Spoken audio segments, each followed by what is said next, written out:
My name is Annie Hoppy. I'm a certified speech-language pathologist, and I work for the public school system, mainly with elementary age students and also some high school age students who are identified with intellectual disabilities. And I would just like to share with you today visual phonics and how I use it as a part of instruction with students I work with. So I primarily have a speech and language caseload, and so I use visual phonics to work with my students who have articulation delays or speech production delays. And I use it and like to use it with them because the hand signals and the sign language, the kinesthetic movement that comes along with it, often helps these children learn the mouth placement techniques they need, and it gives them another modality for learning mouth placement and sound production when they are working on, within words, like sounds within words, like words with the beginning K sound. Is this hand signal we would use, and we would talk about why we put our hand here and how we produce the sound. So it just gives another modality for students learning articulation and sound production skills to use. I also use it instructionally in the kindergarten classrooms. Kindergarten classrooms at my school use it daily. They use the chant, and weekly I go in and rotate through the classrooms. So once a week I'm in each of the classrooms doing a visual phonics instruction time with them, where once they've learned the chant, we go into further detail with it by breaking it down and using it with its specific sounds or specific phonics techniques such as rhyming or segmenting words or beginning or ending sounds in words or how many beats are in a word, that kind of thing. So just to start from the beginning, again, I start by teaching the students the basic sign language for the alphabet, A to Z, so they get used to their hand movements and using that. Again, this is mainly with kindergartners, but even some of your older students who might be identified with intellectual disabilities, autism, just anybody who's struggling to learn to read or to use speech sounds correctly. The kinesthetic movement seems to really help them pick up on that. And they like to move. All kids like to move in class. So I start out by teaching them the sign language symbols for the alphabet, and that gets their hands going, gets them used to the movement. Once they've sort of gotten that, we might play around with some activities like, can you spell your name in sign language? Can you spell your friend's name? We might finger spell some basic words that they might know, like cat or dog, or I might give them some letters and say, can you show me the sign language for these letters? And we'll just kind of draw out of a hat just to get them going with it. And then after they're used to doing the sign language alphabet, I begin to teach them what we call our visual phonics chant. The visual phonics chant is made up of all of the letters of the alphabet. It's A to Z, it's all the long and short vowels, and it's also the 4 digraphs at the end. And the 4 digraphs that I teach in visual phonics are the CH, SH, and then the voiced TH and the voiceless TH. I call them the quiet and the loud TH sounds. So I have a few hand signals I like to show you that I use with the children. Aside from all of the regular sign language alphabet hand cues, I also use this cue for if it's a vowel. This is for representing the 5 vowels, A, E, I, O, and U, and I teach them that at the beginning. And so whenever we get to a vowel in our chant, we'll say, for example, A is a vowel. And then we do long sound A, and then we say it's sound, and we do it the sign language for the word that begins with that sound. And then we do short sound A, and we say it's sound, and the sign language for the word that begins with that sound.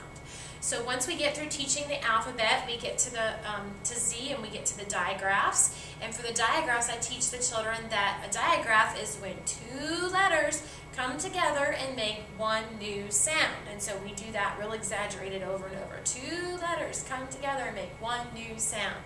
And then they start to incorporate that by listening for the sounds in words. Some of them have names that have digraphs in it, like Shannon or like Charlie or Theo. So we'll use their names, things that are very familiar to them, to teach them what digraph is. And then we might search through words and be sound detectives, and we might listen for, do we hear a digraph sound in there? Or if we see a C and an H in a word, does it say the ch sound when we listen to it, or does it make a different sound?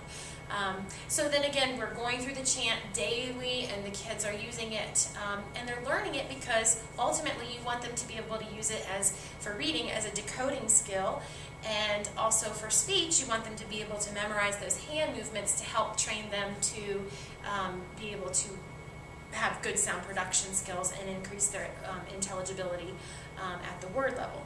So we go through Teach the Visual Phonics chant, and we will work on things after we've learned the chant, such as word families, rhyming families, beginning, ending sounds, segmenting words, and sounds within words. How many sounds can you count in a word? When you spell it, you might use 5 letters, but when you sound it out, you only hear 4 sounds. So we really just get that basic foundation of skills, which is what most kindergartners are learning when they're learning to read. When we get sort of closer to the end of the kindergarten year, we will do more comparisons of vowel sounds. We'll compare the short and the long vowel sounds for A, E, I, O, and U. And then we'll also do some smartboard activities or some sorting activities to compare short vowel sounds that kids might get mixed up a lot. They might mix up the short E and the short I, the eh and the I. They might hear those the same in words sometimes, and so we sort them out and work on that, and we talk about how the hand motions for short E, it's eh, eh, and your hand drops open because your chin drops down. You feel your chin drop down when you say it. And for I, your lips spread further, I. So that's what we use the vowel sorting out for. And then by the end of the year, we really move into more using it for decoding. So I'll do, for example, a slideshow or a smartboard activity where I put up pictures, and I might start with basics like cat or dog, words that they sort of know how to spell, but then I'll give them more challenges. I might go into doing some beginning consonant blends and making them listen for the sounds that they hear in the word. Classic example, a lot of children have difficulty decoding when they're trying to learn to write, and the words that have the TR blend, they often confuse it for the ch digraph. So we'll go through and we'll sort between the two. Do you hear the tur or do you hear the ch? And we'll use our visual phonics hand motions to try to help us sort that out. So this is just an idea of what visual phonics is, and before I end this video, I'd like to just show you a snippet of how I do visual phonics. So I'm just going to do the first 3 letters of the alphabet to show you how I introduce it to the children. And then I hope you're able to use it in your classrooms or with your children at home if you're a parent watching.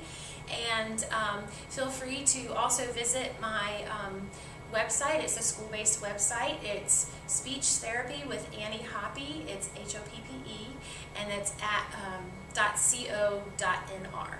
So I hope you are able to use it. And here's how we do visual phonics in the class. So we're ready to do visual phonics. We're going to start with letter A. It's the first letter of the alphabet, and A is a vowel. Long sound A says A,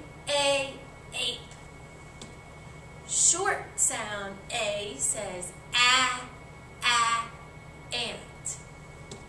Letter B says ball. Letter C says camera. And that's just an idea for you of how we go through and do the visual phonics chant. So I hope you enjoyed. Stay tuned for further videos. And of course, I will put please check out the video that has me doing the full visual phonics chant, and feel free to use it in your classrooms or with your children at home.